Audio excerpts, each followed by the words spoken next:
이유가 뭐냐면 민수기를 읽어보면 맨날 반역만 일으켜요.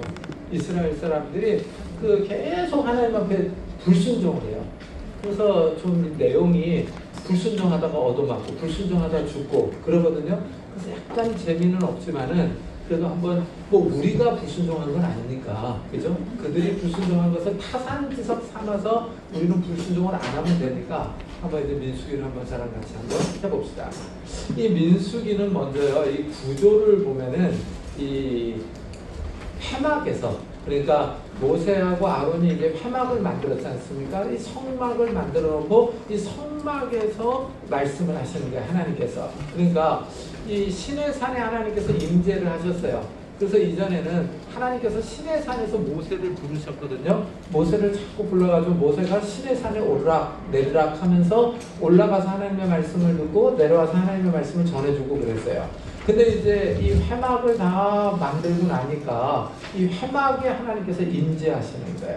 하나님께서 회막에서 임재하셔서 이제 말씀을 해요. 그래서 민수기 1장 1절이 이렇게 시작이 돼요. 이스라엘 자손의 애굽 땅에서 나온 후 제2년 2월 1일에 여호와께서 시내 광야 회막에서 모세에게 일러 가라사대. 여기 보면 이제 회막에서라고 하는 게 의미가 있는 겁니다. 왜냐하면 이제 회막을 다 만든 다음에는 하나님께서 회막에 임재하셔서 이 이스라엘과 함께 여행을 하기 때문에 그래요. 가나안 땅을 향해서 나아가기 때문에 이 회막에서 말씀하셨다라는 게 이제 의미가 있는 겁니다. 그래서 이 민수기의 구조를 나누면은 첫째, 연대의 기초에서 나누는 방법이 있어요. 그래서 연대의 기초에서 나누면은요, 1장부터 10장 11절까지가 광야 생활. 그래서 제2월 1일부터 19일까지 하고 날짜가 나옵니다. 그 다음에 10장 12절부터 21장 9절까지인데 날짜가 언급되지 않은 40년 안에 포함된 기간으로 나옵니다. 그 다음에 21장 10절부터 마지막까지가 광야 40년 기간 중 5달 이렇게 나오고 있어요. 이렇게 연대를 기초해서 나누는 방법이 있고요. 또 하나는 지리에 따라서 이 민수기를 나누기도 합니다. 이 첫 번째가 1장부터 10장 10절까지가 시내 광야에서, 그리고 10장 11절부터 20장 13절까지가 가데스 주변 지역에 있는 이스라엘. 그 다음에 20장 14절부터 마지막까지가 가데스에서 모압으로 나아가는 이런 모습을 볼 수가 있어요. 그러니까 이 지리적 위치에 따라서 이렇게 세 파트로 나눠질 수 있고요. 연대 기초에서도 이렇게 세 파트로 나눌 수가 있습니다. 그런데 이제 이 민수기를 읽어보면은 다양한 형태의 글들이 나와요. 그래서 이 구조와 신학적인 주제가 쉽게 이렇게 파악되지가 않습니다. 그래서 예를 들면 인구조사도 나오고요. 이스라엘 진의 위치도 나오고 레인의 역할과 의심의 법, 축도, 단의 봉헌, 기도, 시, 발람 선지자 이야기, 예언, 방랑 등등 다양한 형태의 사건과 이 다양한 형태의 글들이 나옵니다. 그래서 이 민수기의 주제를 갖다가 이렇게 파악하기가 쉽지가 않아요. 근데 이 민수기는 이 제목 자체에서 보여주신 민수기예요. 숫자를 세는 거죠. 백성들의 숫자를 세는 겁니다. 그래서 이게 이제 독특합니다. 그래서 민수기는 2번에 걸친 이 인구조사가 나옵니다. 그래서 이 2번에 걸친 인구조사에 맞게 이 구조를 나눌 수가 있어요. 그래서 이 인구조사가 아주 중요하게 나옵니다. 자, 그래서 이 1차 인구조사, 2차 인구조사가 나오는데 거기 보면은 인구조사는 출애굽 제2년 2월에, 그러니까 1차죠. 1차를 얘기를 하는데 출애굽 제2년 2월에 20세 이상 남자들을 대상으로 실시를 했어요. 그리고 2차 인구조사는 출애굽 제40년에 이 출애굽 후세대를 대상으로 실시를 했습니다. 그래서 이제 1차 인구조사, 2차 인구조사의 그 숫자가 쫙 나오고 있는, 제가 거기다 적어놨거든요. 한번 비교를 한번 해보세요. 비교를 해보면은 이 1차 인구조사와 2차 인구조사의 의미가 있는데, 그거는 뭐냐면 옛세대와 새로운 세대를 구분하는 거예요. 구분. 그러니까 옛세대라고 하는 건 출애굽 세대를 의미를 하는 겁니다. 출애굽을 해서 나온 만 20세 이상의 남자들의 숫자를 센 거예요. 1차 때는요. 근데 2차 인구조사하고 난 다음에 이 사람들이 가데스 바네에서 하나님께서 가나안 땅을 정복하라라고 명령을 했는데 불순종하잖아요. 불순종. 그래서 광야 40년을 방랑하면서 이 사람들이 다 죽거든요. 죽고 나니까 이제 출애굽 후 세대가 자라잖아요. 그때 만 20세 이상 미만의 사람들과 광야에서 태어난 사람들이 있을 거 아닙니까? 이 사람들이 자라난 거예요. 그러니까 이 사람들의 숫자를 또 센 겁니다. 그래서 2차는 출애굽 후 세대의 숫자를 의미하는 거예요. 그러니까 1차 인구조사, 2차 인구조사라고 하는 것은 세대 교체를 의미하는 겁니다. 광야에서 세대 교체가 이루어졌다라는 것을 의미를 하는 거죠. 그리고 여기서 잘 숫자를 쳐보면 재밌는 게 1차나 2차나 이 가장 많은 인구수를 자랑하는 건 유다 지파입니다. 유다 지파가 가장 숫자가 많아요. 1차 때도 74,600명, 2차 때도 76,500명입니다. 근데 최소 지파는 므낫세가 1차 지파 때 32,200이었는데 2차 때는 이제 시므온 지파가 되고 있는 22,200이 되고 있는 이런 모습을 볼 수가 있습니다. 자, 그래서 1차 인구조사와 2차 인구조사로 이 또 민수기의 구조를 나눌 수가 있어요. 민수기 구조를 나눌 수가 있는데 거기 나누는 거 보세요. 첫째, 옛세대의 종말. 애국을 나와서 광야에서 행군하는 하나님 백성의 첫 세대. 그래서 1장부터 25장 18절까지 25장까지가 해당이 됩니다. 그래서 여기서는 A, B로 나누는데 A, 이스라엘, 하나님의 백성의 행군 준비 및 시작. 이게 1장부터 10장까지. 그 안에서 더 자세하게 얘기를 하면 행군 준비 및 제의적인 조직. 1장부터 10장 10절까지. 그리고 행군 시작이 10장 11절부터 36절까지. 그 다음에 B가 이스라엘 거룩한 백성의 반역, 죽음, 구원의 순환이 11장부터 25장까지 나옵니다. 그래서 반복적인 반역과 속죄의 사건들, 첫 세대의 사망과 위기, 그 다음에 첫 세대의 종말, 소망에 대한 신호들이 궁극적인 실패와 병행되고 있는 이런 모습이 나와요. 자, 이렇게 이제 1세대, 첫 세대가 죽었어요. 그 다음에 이제 새로운 세대가 나오는 거예요. 이 새 세대의 탄생이 나오는데 애국에서 나오는 하나님의 백성의 두 번째 세대입니다. 그래서 약속의 땅으로 들어갈 준비를 하는 모습이 26장부터 36장까지 나와요. 그래서 여기서 하나님의 새로운 거룩한 백성의 준비와 조직이 약속의 땅으로 들어갈 준비를 하고 있고 이 새로운 세대가 이제 신실한가? 이 새로운 세대는 약속의 땅에 들어갈 수 있는가? 아니면 첫 세대처럼 실패할 것인가? 하는 질문을 던지면서 끝이 나는 거예요. 자, 그래서 여기는 이제 인구조사에 맞게 이렇게 이 민수기를, 이 구조를 나누는 겁니다.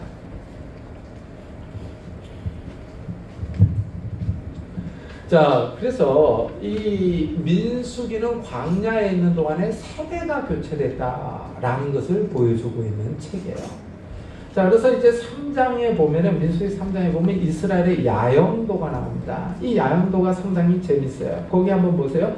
맨 가운데 성막이 있습니다. 성막. 그 다음에 그 주위를 모세와 아론의 아들들이 감싸고 있는 거예요. 그래서 무라리 족속, 게르손 족속, 고앗 족속이 있습니다. 그 밖에 이제 이스라엘의 지파들이 삥 둘러서 진을 치고 있는 이런 모습을 볼 수가 있어요. 근데 요 이스라엘 지파 바깥에도 원래는 하나가 더 있습니다. 그게 뭐냐면은 여기는 이제 부정한 자들, 그 다음에 이방인들, 병든 자들, 이런 사람들이 이 바깥에 진을 치고 있는 거죠.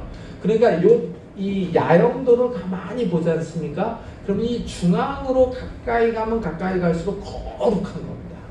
이 성막이 거룩한 곳이잖아요. 그래서 성막이 성소와 지성소로 나누어집니다. 이 성소는 거룩한 곳, 이 지성소는 지극히 거룩한 것. 문자적인 뜻은 거룩들의 거룩들이라는 뜻이에요. 그러니까 이 지성소에 법궤가 있거든요. 이 법궤 위에 하나님께서 임재하시는 겁니다. 그러니까 하나님이 임재해 계신 곳이기 때문에 거룩한 곳이에요. 이래서 이곳은 대제사장이 1년에 한 번밖에 못 들어가잖아요. 근데 성소는 제사장들이 들어갈 수 있어요. 그 다음에는 누가 진을 치고 있습니까? 레위 사람들. 그 다음에 이스라엘 사람들. 그 다음에 이 부정한 자, 병든 자, 이방인들이 진을 치고 있는 거야. 그러니까 이 야영도를 가만히 보면요. 구약에서는요. 이 영역과 등급이 있는 거예요. 영역과 등급이 있습니다. 이게 무슨 말이냐면 거룩의 영역과 거룩의 등급이 있다는 거예요. 왜냐하면 거룩의 영역이 나누어져 있어서 이 들어갈 수 있는 사람들이 제한되어 있는 겁니다. 제한되어 있는. 그러니까 이방인이 함부로 성소로 들어갈 수가 없는 거죠. 그래서 사람도 거룩의 등급이 있고, 자 보세요. 이방인, 부정한 자, 병든 자, 이스라엘 사람, 레위 사람, 제사장, 대제사장, 이렇게 등급이 있잖아요. 그리고 이 사람들이 갈 수 있는 영역이 있잖아요. 영역. 이 영역도 거룩한 거예요. 그러니까 구약식으로 치면 우리 같은 사람들은 가운데 들어갈 수가 없어요. 우리는 다 이방인, 부정한 자들. 그죠? 여러분들 인정하시니까 부정한 거를. 네. 우리는 구약시대 같은 부정한 자들로서 정말 하나님 앞에 감히 나아갈 수 없는 그런 존재다라는 것들을 볼 수 있어요. 이래서 신약시대가 은혜예요. 이래서 그리고 정말 신약시대가 은혜라는 게 우리 여성분들이 아멘을 크게 하시는데 정말 여성분들에게는 신약시대가 은혜입니다. 왜냐하면 구약 같으면 남자만 숫자로 세요. 그리고 만 20세 이상만 세고요. 구약은 이게 좀 약간 가부장적입니다. 그렇지 않습니까? 근데 신약은 보면은 거기에 비해서 아주 자유롭잖아요. 그렇죠? 그래서 이 여성들이 더 자유로운 이런 모습을 볼 수가 있죠. 그래서 이 신약 시대에 태어난 게 우리가 큰 은혜입니다. 사실은요. 네. 이쪽이 은혜가 있네. 이쪽이 은혜의 어떤 이쪽이 은혜. 아멘이 큰데요. 이쪽이. 자, 그 다음에 이제 이 세 번째가 불평 이야기예요. 불평 이야기인데, 이 이스라엘이 이제 시내산에서 하나님과 언약을 체결합니다. 언약을 체결하고 나서 법을 받는 게 율법이에요. 율법. 자, 그래서 하나님의 임재 처소인 성막이 완공되었어요. 이러면서 이제 언약이 체결되고 성막이 완공되니까 하나님은 이스라엘의 하나님 여호와가 되고 이스라엘은 하나님의 백성이 돼요. 이런 걸 가르쳐서 이제 언약 공식이라고 합니다. 언약의 내용이에요. 내용. 그러니까 하나님과 이스라엘 두 당사자가 언약을 맺었잖아요. 언약을 맺음으로 신분이 어떻게 되느냐? 하나님은 이스라엘의 하나님 여호와가 되고 이스라엘은 하나님의 백성이 되는 거예요. 근데 이 하나님의 백성이다라고 하는 표현을 잘 생각을 해보세요. 하나님의 백성이라고 하는 말은 하나님이 왕이다 이런 의미가 담겨져 있는 거예요. 이래서 이 야영도도 보면 성막이 맨 가운데 있잖아요. 맨 가운데 있습니다. 그래서 이게 의미가 있는 거죠. 자, 이래서 이제 이 성막과 함께 하나님과 함께 이스라엘이 가나안 땅을 향해서 나아가는 거예요. 여행을 시작을 하는 거죠. 그래서 이 여행이 특이한 게 구름이 떠오르면은 여행을 출발합니다. 행진을 시작을 해요. 그러나 구름이 머물면 진을 칩니다. 야영을 해요. 그래서 이스라엘은 하나님의 명령을 따라서 행진을 해요. 그리고 이 행진에서는 언약궤가 앞장서는 이런 모습을 볼 수가 있습니다. 자, 이렇게 이제 이스라엘의 광야를 여행을 하는데 이제 문제는 뭐냐? 실질적인 필요에 부딪히는 거예요. 이 광야 생활은 고되고 먹을 게 없고 마실 물이 없잖아요. 이게 이제 문제입니다. 그러니까 이게 이제 재밌는 거죠. 한번 보세요. 하나님께서 주시겠다고 하는 약속의 땅, 가나안 땅을 향해서 이스라엘 백성이 그 비전을 향해서 나아가는 거예요. 근데 나아가는 과정이 순탄치가 못해요. 광야 생활이 힘들잖아요. 먹을 게 없고 마실 물이 없잖아요. 이러니까 이제 불평이 터져 나오는 거예요. 불평이 터져 나와서 이 불평 이야기가 점층적으로 나아가는, 아주 불만이 쌓여서 나면 뻥 하고 터집니다. 그래서 이 불만이 아주 점층적으로 나아가는 이런 모습을 볼 수가 있어요. 그래서 이 처음에는 작은 이야기부터, 작은 사건에서부터 불평이 시작되는데 나중에는 이제 가데스반에서 하나님께서 이 가나안 땅을 정복하라라고 명령을 하셨는데 거기에 불순종하고 반역을 합니다. 그래서 결국 이스라엘이 40년 동안 유랑을 하게 되는 이런 이야기를 갖고 있는 책이 바로 민수기입니다. 자, 그래서 처음에 보면 이유 없는 불평이 나와요. 아무런 이유가 없이 불평을 합니다. 그러니까 이제 하나님이 들으시고 불로 심판을 해요. 그래서 모세가 중보 기도를 한 후에 불이 꺼지는 이런 모습을 볼 수가 있어요. 그 다음에 두 번째는 이제 고기를 먹게 해달라는 요구가 나옵니다. 이게 아주 이제 실질적인 필요죠. 실질적인 필요입니다. 특히 이스라엘에 섞여 사는 이 다른 인종들이 탐욕을 품으로 백성이 동요를 해요. 자, 만나 외에는 먹을 것이 없다며 고기를 요구합니다. 누가 우리에게 고기를 주어 먹게 하랴. 그러면서 이들은 이집트에서 먹었던 다양한 음식들을 기억해내요. 생선, 호박, 참외, 부추, 양파, 마늘을 먹고 싶어요. 그러니까 이거 잘 한번 생각을 해보세요. 그러니까 하나님이 먹을 것을 주는데 일관성 있게 주시는 거예요. 만나로. 근데 이 이스라엘은 뭐라고 지금 얘기를 하는 겁니까? 이스라엘은 지금 하나님이 다양성이 없다 이거죠. 메뉴가 좀 다양하게 주셔야 되는데 하나님이 지금 하나만 준다 이거죠. 하나만 준다. 이래서 지금 불평을 하는 겁니다. 상당히 이게 재미있지 않습니까? 그래서 하나님께서 만나를 주는데 이 만나가 아침에 이슬과 같이 내려요. 그 이슬이 마른 후에 광야 지면에 작고 둥글며 서리같이 가는 것이 있는지라. 이스라엘 자손이 보고 그것이 무엇인지 알지 못하여 서로 이르되 이것이 무엇이냐 그럽니다.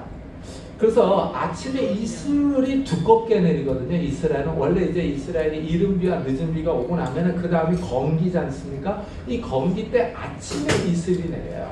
아침에 이슬이 내리는데 땅이 적실 정도로 이슬이 내린다. 그때 이제 만나가 함께 내린 거야. 그래서 이슬이 사라지고 나면 이제 만나가 보일 거 아닙니까? 그럼 이제 사람들이 서로 물어본 거야. 이것이 무엇인지 모르니까 이것이 무엇이냐라고 물은 겁니다. 이 무엇이냐라고 하는 말의 히브리어가 마요. 마. 이렇게 물어본 겁니다. 근데 여기에 이제 눈이라고 해가지고 눈을 붙여가지고 만 이렇게 된 거거든요. 여기서 나온 이름이 만나입니다. 만나. 그러니까 서로 몰라가지고 이것이 무엇이냐 하고 물어본 거예요. 여기서 나온 이름입니다. 그래서 이 모세가 백성에게 이것을 이제 한 사람당 한 오멜 약 2.3리터씩 취하라고 합니다. 그래서 신기한 거는 적게 거둔 사람도 부족함이 없고 많이 거둔 사람도 남은 것이 없다 그래요. 여기 상당히 재미있죠. 이 만나라고 하는 음식이 상당히 흥미로운 음식입니다. 자, 그래서 각 사람이 먹을 만큼 거두고 이 거둔 것은 그날 먹는 거예요. 그래서 다음 날까지 남겨두면 벌레가 생기고 냄새가 났습니다. 그리고 그날 내린 만나는 해가 뜨면 녹아서 없어졌어요. 그래서 만나는 굽거나 삶아서 먹었습니다. 근데 이제 신기한 거는 안식일 전날에 안식일을 위해서 보관한 것은 다음 날이 되어도 냄새가 나거나 벌레가 생기지 않았다는 겁니다. 이게 이제 특이한 거죠. 그리고 하나님이 되게 재미있으신 게 하루치씩 준다는 겁니다. 요게 좀 의미가 있지 않겠습니까? 안식일 전날만 이틀치를 주는 거예요. 근데 요 하루치를 줬다라는 걸 한번 잘 생각을 해보세요. 이 하루를 먹고 살면은 또 하나님만 바라봐야 되잖아요. 그러니까 요게 재밌는 거죠. 요게 재밌는 겁니다. 우리가 여러분들 믿음이 좋을 때는요, 가만히 보면은 통장의 액수가 올라갈 때, 이때 믿음이 좋습니다. 우리의 믿음이 떨어질 때 보면 통장 액수가 내려갈 때, 환난 가운데 있을 때, 고난 가운데 있을 때 믿음이 떨어집니다. 하나님이 나를 버리셨나? 하나님 내 기도를 듣지 않으시나? 이런 갈등과 범민 속에 사로잡힙니다. 그래서 우리의 신앙이 이 통장 액수하고 관련이 있어요. 그래서 이게 상당히 재밌는데 하나님이 하루치씩 준다는 겁니다. 한번 생각을 해보세요. 여러분들 일주일치를 주면은 일주일치를 다 지고 가죠. 그죠? 한 달치를 줘도 아마 다 지고 갈 겁니다. 남자들이. 그렇지 않겠습니까? 자, 근데 하루치씩 주는 거예요. 요게 묘미가 있는 겁니다. 하루 먹고 살면은 없어요. 다음날 먹을 게. 그럼 어떻게 됩니까? 하나님을 또 바라봐야 되는 거예요. 왜 그 조삼모사라고 하는 말이 있지 않습니까? 원숭이에게 사람이 떡 7개를 가지고 내가 아침에 떡 4개를 주고 저녁에 3개를 줄까? 아니면 아침에 3개를 주고 저녁에 4개를 줄까? 라고 물어봅니다. 그러니까 원숭이가 뭐라 그럽니까? 아침에 떡 4개 달라고 그러잖아요. 그러니까 사람이 뭐라고 합니까? 이처럼 바보 똑같은데 그런다. 이거는 사람 편에서 하는 이야기예요. 원숭이 편에서 한번 생각을 해보세요. 아침에 4개 받는 게 낫습니다. 저놈이 저녁에 3개를 줄지 안 줄지 모르잖아요. 그죠? 원숭이 입장에서는 모르는 겁니다. 그러니까 아침에 4개를 받는 게 낫지 3개 받는 게 낫겠습니까? 4개를 받음으로 인해서 하나를 더 확보함으로 인해서 심리적 안정. 심리적 안정이라고 하는 게 있는 겁니다. 통장에 액수가 많으면요 우리가 안정이 있습니다. 노후 보장이 잘 되어 있잖아요. 노후연금 빵빵하게 들어가지 않습니까? 은연중에 뭐가 이렇게 차오른다 이런 게 있습니다. 그죠? 그게 정말 믿음이 차오르는 건지 돈으로 인해서 차오르는 건지 그건 저도 잘 모른다. 하여튼 뭔지 모르지만 뭐가 이렇게 있어요. 근데 연금이 없다고 생각을 해보세요. 곤고합니다. 그죠? 그래서 이게 식량을 하루치씩 줬다라는 게 이게 하나님의 참 이 묘한 게 있는 거예요. 이런 훈련을 받는 사람이 누굽니까? 엘리야가 그 시냇가에 있을 때 까마귀가 오지 않습니까? 그러면 그 사람이 별별 생각을 다 했지 않겠습니까? 아침에 떡과 고기를 가져오는 까마귀를 보면서 저게 과연 저녁에 올까? 이런 생각 했겠습니까? 안 했겠습니까? 했어요. 당연히 했을 것 같아요. 저는요. 그러면서 또 뭐라 그럴까? 저걸 잡아서 저녁을 준비를 해? 말해. 이런 생각 하지 않겠습니까? 하나님이 보내주시는데 왜 하필이면 한 마리만 까마귀 많은데 단체로 보내주시면 더 좋지 않을까? 이런 생각 당연히 하겠죠. 만나를 하루치 줍니다. 그럼 그날 저녁에 먹고 나면은 소심한 사람들 밤에 아마 잠 못 잤을 겁니다. 다음날 저게 또 올 건가 말 건가. 소심한 사람들 있잖아요. A형, A, B형, C형. 그죠?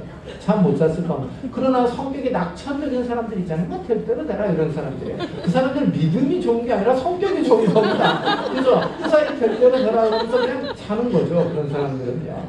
그러니까 이거는 참 재밌었을 것 같아요.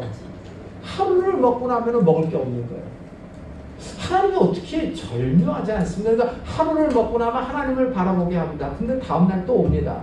그러면 다음날 또 하나님을 바라보는 거예요. 자, 이런 생활을 1년을 하고 10년을 하고 40년을 합니다. 그럼 이스라엘 사람들이 무슨 생각이 들겠습니까? 야, 정확하시구나 하나님은. 정확하신 하나님, 먹을 것을 주시는 하나님, 우리를 잊지 않으시는 하나님, 이런 생각이 드는 거예요. 그러니까 매일 이것을 하루치씩 먹음으로 인해서 하나님을 기다리고 바라보면서 하나님에 대한 묵상들, 생각들, 훈련들을 하게 하는 거죠. 이래서 하나님께서 하루치씩 주는 거예요. 상당히 재밌습니다. 이래서 우리가 기도 한번 해보세요. 기도하면 하나님이 정확하게 줍니다.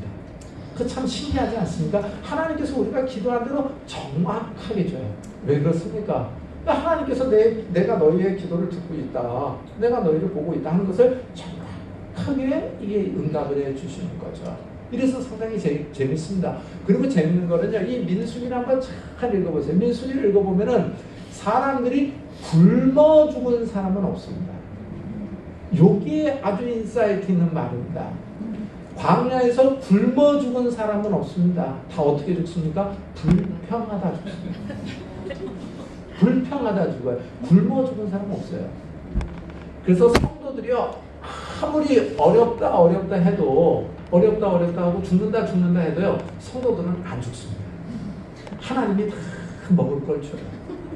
어떻게든지 하나님께서 먹여줍니다. 이걸 어떻게 하느냐? 성경을 보면 알아요. 그리고 제가 이렇게 상당히 외모는 그럴듯하게 생겼지 않습니까? 근데 제가 고생을 겁나게 많이 했습니다. 정말 이게 남에게 말을 안 하면은요, 제가 어디 부잣집 아들로 태어났어요. 이렇게 유학 갔다 와서 이렇게 교수가 된 줄 알아요. 근데 정말 삶이 고난.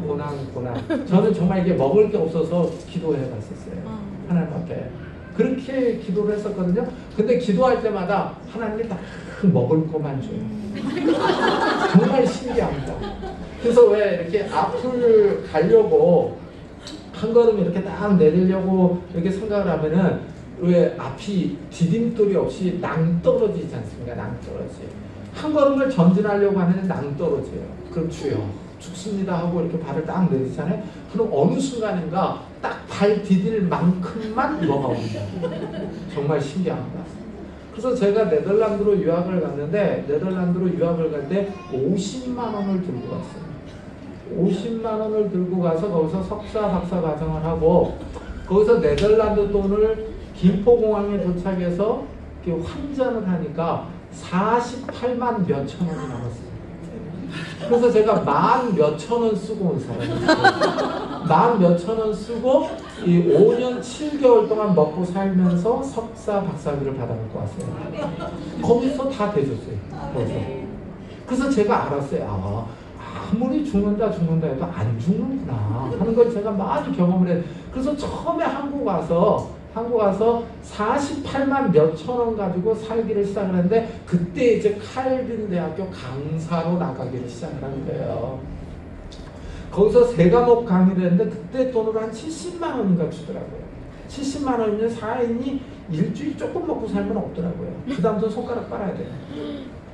근데 이제 그때 당뇨가 걸린 거예요. 당뇨가 심하게 걸려가지고 막 이제 400 올라가니까 당뇨 그 치수가. 그래서 이제 누워 있어야지 어떻게 해요? 그래서 처음에 이제 치료 받으라고. 근데 이제 먹고 살 건 없죠. 나는 아프죠. 거할 것도 마땅치 않죠. 그런데다가 또 사실은 제 큰아들이 좀 아파요. 장애인이에요. 그래서 그 정신지체 그 장애 아동이에요. 그러니까 우리 집사람이 옆에서 이렇게 나를 보더니 혀를 차더라고요. 차면서 하는 말이, 여보, 내가 도망가면 당신 욥인데 욥? 이러더라고요. 그러니까 나 아프죠. 당뇨는 아프죠. 누워있는데 먹고 살 건 없죠. 강사에서 겨우 먹고 살 건데 어디 집도 없어가지고 그 임대 아파트 간신히 들어가지고 있죠. 그 아들 아프죠. 직장 없죠. 그러니까 이제 우리 집사람이 그러더라고요. 내가 도망가면 당신 욥인데 욥? 이러더라고요. 그러면서 우리 집사람이 하는 말이, 내가 욥의 결말을 아니까 도망 안 간다 그랬어요. 그래서 고맙다 그랬지. 고맙다. 당신이 도망 안 가줘서 고맙다. 그래서 그때 정말 심각한 고난 중에 있었죠. 근데 하나님이 참 절묘하신 게 사람을 죽이지를 않아요. 참 신기하더라고요. 어떻게 돈 떨어지면 돈이 와요. 누군가한테는 줘요, 돈을. 그래서 먹고 살게 하더라고요. 그래서 그때 알았어요. 성도들은 안 죽는구나 하는 걸 알았어요. 그러니까 아무리 죽겠다 그러잖아요. 하나님이 결코 죽이지 않습니다. 하나님은 그냥 날마다 일용할 양식을 주실 뿐이에요. 그러니까 날마다 일용할 양식을 주신 하나님을 믿음으로 바라봐야 돼요. 이게 중요해요. 이래서 만나를 하루치씩 주는 거예요. 하루치씩. 이게 의미가, 이게 40년 동안을 광야에서 사는데 굶어 죽지를 않아요. 이게 의미가 있는 거죠. 그리고 이 만나는 하늘 양식이에요. 하늘 양식.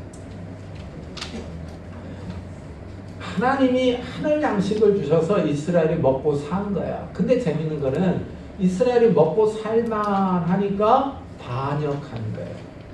뭐 하늘 양식을 먹고 힘을 내서 하늘을 향해 반항을 해요. 그래서 이스라엘이 아주 재밌는 민족이에요. 이 사람들이요. 자, 다음 페이지 또 한번 보세요. 4페이지입니다.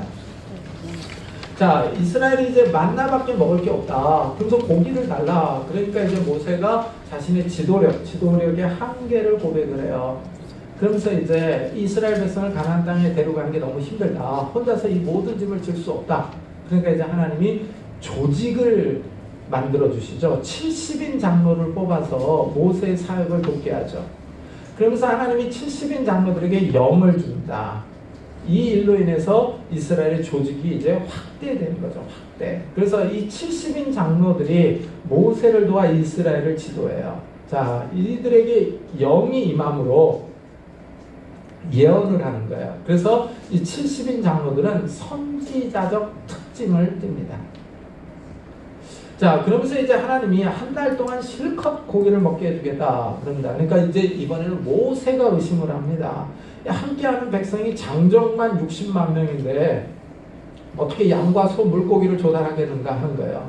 그래서 모세가 회의하니까, 의심하니까 하나님이 여호와의 손이 짧으냐라고 말씀을 합니다. 이 표현 되게 재밌지 않습니까? 여호와의 손이 짧으냐 그러잖아요. 짧으냐. 이 여호와의 손은 이스라엘이 출애굽할 때 이 이집트를 쳤던 손이에요. 그래서 여기서 이 손이라고 하는 것은 하나님의 능력을 상징적으로 보여주는 단어입니다. 그러니까 여호와의 손이 짧으냐라고 하는 말은 하나님의 능력이 없어졌느냐 사라졌느냐 이런 의미예요. 그러니까 요거 재밌지 않아요? 먹을 것 앞에서 모세도 이 신앙이 왔다 갔다 하잖아요. 그러니까 모세가 홍해바다 앞에서는 겁나게 멋있었지 않습니까? 그죠? 여호와의 구원을 바라보라 그러면서 오늘 본 이집트 사람들을 너희가 다시 보지 못하리라 그러면서 멋있게 설교했잖아요. 근데 먹을 거 앞에서는 한없이 작아지는 거예요. 모세도 하나님의 능력을 의심합니다. 그러니까 하나님이 뭐라 그럽니까? 여호와의 손이 짧으냐라고 말씀을 하십니다. 자, 이러면서 하나님께서 이제 매출하기를 주잖아요. 매출하기. 자, 이래서 이 탐욕을 품고 하나님을 향하여 원망한 백성들이요. 이 사람들은 하나님의 심판을 당하는 이런 모습을 봅니다. 그 다음에 이제 모세의 지도력에 대한 미리암과 아론의 반란이 일어나죠. 자, 이 모세가 굿수 여인을 취하니까 이 미리암과 아론이 하나님이 자기들과도 말씀하셨다고 하면서 모세의 권위에 도전을 하죠. 그러니까 이제 하나님이 이 말을 듣고 세 사람을 이제 부릅니다. 부르면서 일반 선지자와 모세와의 차이점에 대해서 얘기를 해줘요. 너희 중에 선지자가 있으면 나 여호와가 환상으로 나를 그에게 알리기도 하고 꿈으로 그와 말하기도 하거니와 내 종 모세와는 그렇지 아니하니 그는 내 온 집에 충성함이라. 그와는 내가 대면하여 명백히 말하고 은밀한 말로 하지 아니하며 그는 또 여호와의 형상을 보거늘 너희가 어찌하여 내 종 모세 비방하기를 두려워 아니하느냐. 자, 여기 한번 잘 보세요. 일반적인 선지자와 모세를 비교하는데 이 일반 선지자와 모세의 그 비교점에 있어서는 하나님의 계시를 받는 방법에 있어서 차이가 있다는 거예요. 일반 선지자에게는 환상과 꿈으로 말씀하시기도 하는 거예요. 그래서 일반적인 선지자들은 하나님의 말씀을 받는 이 계시의 수납 방법이 환상, 꿈 이런 방법으로 받아요. 근데 모세는 더 특별하다는 거예요. 특별하다는 건데 모세는 하나님이 친히 내 종이라고 부릅니다. 내 종. 그러면서 내가 대면하여 명백히 말하고 그러죠. 대면했다고 그러죠. 대면했다. 이게 이제 특이한 점이죠. 모세는 하나님과 직접 대면하여 말할 정도로 친밀한 관계를 갖고 있다는 거죠. 그러면서 또 모세는 여호와의 형상을 보고는 그러죠. 형상을. 이거는 여호와의 모습을 본다는 겁니다. 이런 점에서 모세가 일반적인 선지자, 이 미리암이나 아론보다 뛰어나다는 거예요. 뛰어나다라고 말씀을 합니다.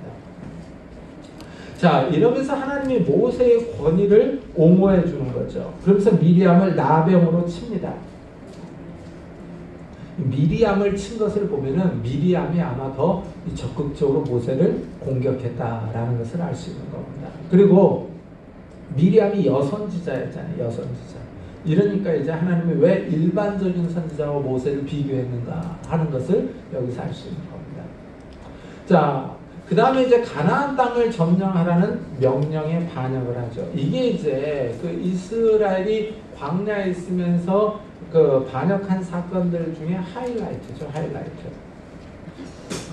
자, 이 모세의 지도력에 대한 반역 사건 이후에 이제 이스라엘이 하나님의 구속 계획에 직접적으로 반역을 해요. 자, 이스라엘이 가나안 땅에 도착을 합니다. 하나님의 명령에 따라 12명의 정탐꾼을 가데스 바네아에서 가나안 땅으로 보내요. 그들이 돌아와서 보고를 합니다. 땅에 대한 보고는 이구동성으로 좋다라고 말을 합니다. 당신이